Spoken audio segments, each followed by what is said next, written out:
दोस्तों, तालिबान ने हाल ही में पाकिस्तान के 75 जवानों को अगवा करके 10 जवानों की बेरहमी से हत्या कर दी। अब आपको लग रहा होगा कि एक टेररिस्ट ऑर्गेनाइजेशन द्वारा किया गया पाकिस्तान पर अटैक इंडिया के लिए इतनी बड़ी खबर क्यों है। ये ग्राउंड ब्रेकिंग खबर इसीलिए है क्योंकि जिस टेररिस्ट ऑर्गेनाइजेशन ने पाकिस्तान की आर्मी पर इतना बड़ा हमला किया ना, उसको खड़ा करने वाला भी और कोई नहीं बल्कि खुद पाकिस्तान ही था। पाकिस्तान हमेशा से टेररिस्ट ऑर्गेनाइजेशंस, टेररिस्ट और टेररिज्म को इनडायरेक्टली प्रमोट करता आया है और ऐसी दुर्भाग्यपूर्ण घटनाओं को अंजाम देने वाले लोगों को शरण देता आया है, ये सोचकर कि उन आतंकियों के द्वारा वो ग्लोबल कंट्रीज को डिस्ट्रॉय कर पाएगा। मगर पाकिस्तान की यही स्ट्रैटेजी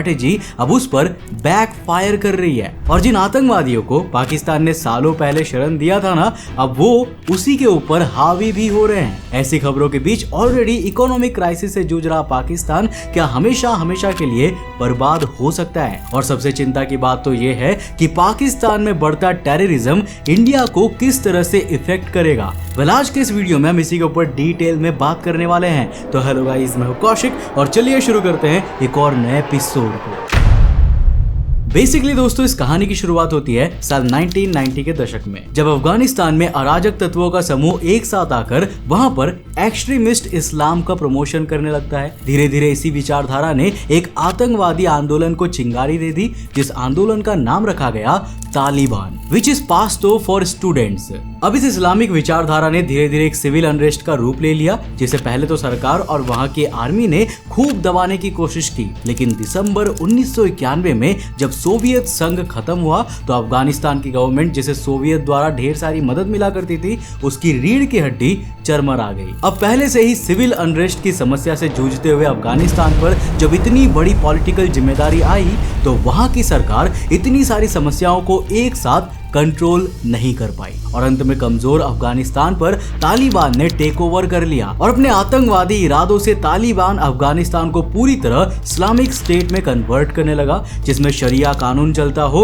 और डेवलप्ड माइंडसेट की बजाय पत्थर की लकीर पर उनके होली बुक्स मानते हुए उन पॉलिसीज को भी इम्पोज किया गया जिनमें वुमेन, पॉलिटिकल ओपोनेंट्स और रिलीजियस माइनॉरिटीज के ऊपर मर्सीलेस ट्रीटमेंट करने की बातें जस्टिफाइड लिखी हो। अब अगर आपको लग रहा होगा कि हम किसी धर्म के खिलाफ हेट फैला रहे हैं, तो आपकी जानकारी के लिए मैं बता दूं कि ये सारी की सारी बातें वर्ड टू वर्ड DNI की ऑफिशियल वेबसाइट समेत कई जगहों पर लिखी हुई है और हम बस वही बता रहे हैं जो ट्रस्टेड सोर्सेज द्वारा रिपोर्ट किया गया है। अब इस टेक ओवर के बाद धीरे धीरे अफगानिस्तान की सारी ताकतें तालिबान के हाथ में चली गई और जो अफगानिस्तान एक बार को आगे जाकर प्रोग्रेसिव बन सकता था ना, उस पर आतंकियों का राज शुरू हो गया और विकास की बीच चौराहे पर हत्या कर दी गई। अब बहुत सी ऐसी इस्लामिक कंट्रीज है जहां पर लोग आज भी इसी मोटिव से दंगे करते रहते हैं कि उन देशों में शरिया कानून और इस्लाम का हुकूमत चले। अब पाकिस्तान भले ही एक इस्लामिक कंट्री के रूप में दुनिया भर में देखी जाती हो, लेकिन फिर भी वो एक ऐसा इस्लामिक देश है जहां पर उतनी बंदिशें नहीं है जितनी बाकी कई इस्लामिक देशों में है। यहाँ हिजाब पहनना कंपलसरी नहीं है, यहाँ कंजर्वेटिव माइंडसेट रखना कंपलसरी नहीं है और यहाँ औरतों पर उतने दबाव नहीं डाले जाते जितना कि बाकी के इस्लामिक देशों में हमें सुनने को मिलता है। लेकिन इसका मतलब ये नहीं है कि पाकिस्तान ने कभी टेररिज्म को फंड या सपोर्ट नहीं किया है। आज से नहीं बल्कि दशकों पहले से ही पाकिस्तान अल कायदा और तालिबान जैसी ऑर्गेनाइजेशन को या तो वेपन्स देकर या फिर फंडिंग देकर सपोर्ट करता रहा है ताकि वो अपने आतंकवादी इरादों को जारी रख सके। भारत का most wanted criminal Dawood Ibrahim आज पाकिस्तान में बैठा है। हाफिज सईद, जिसे पूरी दुनिया में उसके द्वारा किए गए काले कारनामों के लिए ढूंढा जाता है, वो भी आज पाकिस्तान में है। आए दिन हमारे बॉर्डर्स पर आज भी पाकिस्तान की ओर से टेररिस्ट अटैक्स किए ही जाते हैं। अब ये मंसूबे इतने क्लियर है कि जब तालिबान ने दोबारा से अफगानिस्तान पर टेक ओवर किया था तो पाकिस्तान दुनिया का शायद इकलौता देश था जो इस टेक ओवर से बहुत ही खुश था और इसका जश्न मना रहा था। अब 9/11 हो या फिर कोई भी मेजर टेररिस्ट अटैक,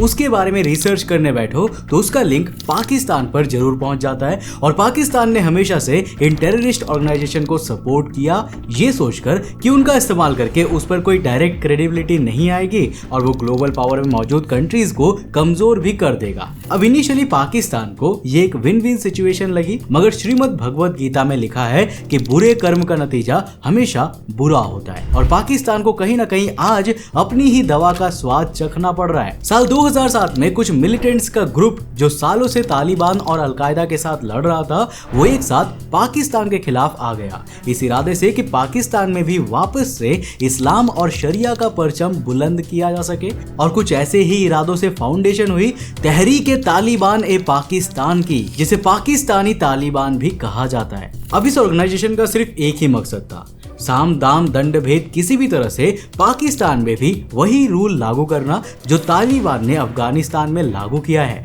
और उनके हिसाब से ऐसा करने के लिए पाकिस्तान की गवर्नमेंट और मिलिट्री को वहां से खत्म करना जरूरी है। और यही कारण है कि पिछले 16 सालों से पाकिस्तान और पाकिस्तानी तालिबान आपस में लड़ते जा रहे हैं और सैकड़ों सिविलियंस और सोल्जर्स की मौत के बावजूद आज भी ये तनाव खत्म नहीं हो रहा है। सालों से इन दोनों के बैटल में बहुत सारे उतार चढ़ाव आए हैं, लेकिन जो पाकिस्तान तालिबान के अफगानिस्तान टेकओवर के बाद खुश हो रहा था ना, उसकी असल समस्याएं तो इसी टेकओवर के बाद शुरू हुई। देखो, पाकिस्तान की सरकार ने तालिबान के साथ बातचीत करने के बाद नवंबर 2021 में करीब 100 पाकिस्तानी तालिबान के आतंकवादियों को रिहा किया था, वो भी गुडविल जेस्चर की तरह, क्योंकि वहां तो आतंकवादी गुडविल की ही निशानी होती है कि नहीं। हाफिज सईद, जिसे आतंकवाद की दुनिया में सबसे बड़ा और सबसे बदनाम चेहरा भी माना जाता है ना, उसने खुद अपने आर्टिकल में लिखा था कि जब पाकिस्तानी तालिबान की स्थापना हुई थी तब यह अफगानी तालिबान का एक एक्सटेंशन था, लेकिन जैसे जैसे समय बीतता गया ना और दोनों ऑर्गेनाइजेशंस ग्रो करती गई,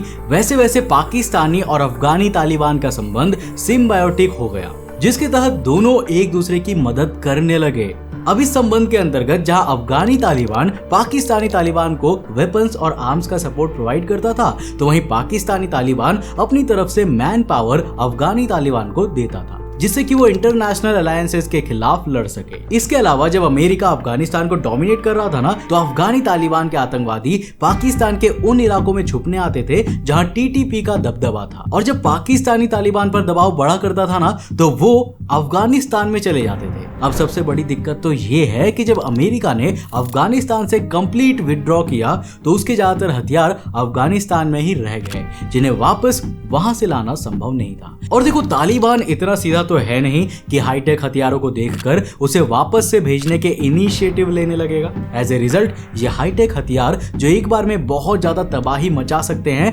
तालिबान ने उन्हें अलग अलग टेररिस्ट ऑर्गेनाइजेशंस को सप्लाई करना शुरू कर दिया। और ये बात मैं हवा में ही कह रहा हूँ। जनवरी 2023 में जब कुछ आतंकवादियों को हमारी इंडियन आर्मी द्वारा पकड़ा गया ना, तो श्रीनगर के पास गिरफ्त में लिए गए उन आतंकियों के पास से वही हथियार बरामद किए गए थे जो अमेरिका द्वारा अफगानिस्तान खाली करते वक्त वहां पर छूट गए थे। अब यहां तक कि पाकिस्तान के प्रधानमंत्री खुद ये बयान दे चुके हैं कि पाकिस्तानी तालिबान अमेरिका द्वारा छोड़े गए हथियारों का इस्तेमाल पाकिस्तान में आतंकवाद को फैलाने के लिए कर रहा है, और वो दुश्मन जिससे उलझने में पहले ही पाकिस्तान को दिक्कतें हो रही थी, अब उसके पास इस तरह के हाईटेक हथियारों के आने के बाद पाकिस्तान की मुसीबतें और ज्यादा बढ़ चुकी है। अब ऐसा ही एक मामला जनवरी 2023 में भी आया था, जब पेशावर की एक मस्जिद में सुसाइड बॉम्बिंग का मामला दर्ज किया गया था, जिसमें 200 से ऊपर लोग घायल और 100 से कुछ ज्यादा लोगों की मौत हो गई थी। अब जैसे जैसे समय बीतता जा रहा है, वैसे वैसे दोनों पार्टीज के बीच का तनाव इंटेंसिफाई होता जा रहा है। खास करके सितंबर में, जहां पहले ये खबर आने लगी कि खैबर पख्तूनख्वा बॉर्डर में चित्रल डिस्ट्रिक्ट के पास पाकिस्तानी आर्मी और पाकिस्तानी तालिबान के बीच में झड़प के चलते 4 जवान और 12 मिलिटेंट्स की मौत हो गई। तो बाद में फर्स्ट पोस्ट द्वारा यह भी रिपोर्ट किया गया कि इन अटैक्स में पाकिस्तानी तालिबान द्वारा 75 सोल्जर्स को अगवा करने के साथ साथ 10 सोल्जर्स की निर्मम तरीके से हत्या भी कर दी गई है। तालिबान, अफगानिस्तान और पाकिस्तान के बीच बढ़ते इसी टेंशन की वजह से पाकिस्तान ने ऑलमोस्ट सारे माइनर और कुछ मेजर बॉर्डर्स को कंप्लीटली बंद कर दिया है, जिससे कि अफगानिस्तान और पाकिस्तान के बीच का मेजर ट्रेड इस समय बंद हो चुका है। ऑन दी अदर हैंड, इस बॉर्डर के क्लोजर की वजह से दोनों ही देशों के बहुत से ट्रक ड्राइवर और इस तरह के काम करने वाले लोग दूसरे देश में फंस चुके हैं, जहां उनको वापस लौटाने का कोई भी साधन कम से कम अगले कुछ दिनों तक तो नहीं दिख रहा है। और अगर आतंकवादी और पाकिस्तान के बीच में अभी भी ये परिस्थितियां नहीं सुधरी, तो आगे आने वाले वक्त में इन दो ग्रुप्स के बीच में बहुत बड़ी जंग भी हो सकती है, जिसके रिजल्ट में जो current political instability Pakistan face कर रहा है ना, उसके कारण इस बात के चांसेस भी है कि टीटीपी पाकिस्तान की गवर्नमेंट को ओवरटेक कर सकता है। पाकिस्तान आज जिस आतंकवाद की समस्या से जूझ रहा है उसको जन्म देने वाला भी और कोई नहीं बल्कि पाकिस्तान ही था। अब देखो, शुरुआत में पाकिस्तान को लगा कि अगर वो आतंकवाद को शरण देगा तो आतंकवादियों के जरिए दूसरे देशों को बर्बाद कर देगा, लेकिन आतंकवादी किसी के भी सगे नहीं होते। जैसे ही पाकिस्तान से तालिबान का मतलब निकलना बंद हो गया, उन्होंने पाकिस्तान के ऊपर ही हमले करने शुरू कर दिए। और जो Pakistan civil unrest, political failure और इकोनॉमिक क्राइसिस से जूझ रहा है ना, उसे अगर आने वाले कुछ दिनों में टेरर अटैक के खिलाफ भी जंग लड़नी पड़े तो उसका तो कंफर्म बंटवारा होगा ही। यही कारण है कि पूरी दुनिया इस समय टेररिज्म के खिलाफ लड़ रही है, क्योंकि देखो इस बात में कोई भी दो राय नहीं है कि इनिशियली ये टेररिस्ट और टेररिज्म भले ही किसी को कितना ही फायदा क्यों ना पहुंचाए, अंत में ये सब पूरी दुनिया के खिलाफ घातक साबित हो जाते हैं। खैर आगे क्या होगा ये तो वक्त ही जाने, पर आपके हिसाब से पाकिस्तान और टेररिज्म का क्या फ्यूचर हो सकता है, इस पर अपनी राय नीचे कमेंट करके जरूर बताना। दोस्तों मुझे उम्मीद है कि आज के इस वीडियो से आपने काफी कुछ नया सीखा होगा। अगर सीखा तो इस वीडियो को लाइक कर देना और अपने फ्रेंड्स और फैमिली के साथ जरूर शेयर करना। अगर आप नए हो इस चैनल पे तो इस चैनल को सब्सक्राइब कर लेना, साथ ही साथ नोटिफिकेशन बेल ऑन कर लेना, क्योंकि ये आपके लिए बिल्कुल फ्री है, लेकिन ऐसा करने पर हमें काफी मोटिवेशन मिलता है आपके लिए ऐसे इंटरेस्टिंग वीडियोस बनाने में। मैं मिलता हूं आपको नेक्स्ट एपिसोड के साथ, तब तक के लिए बाय, जय हिंद।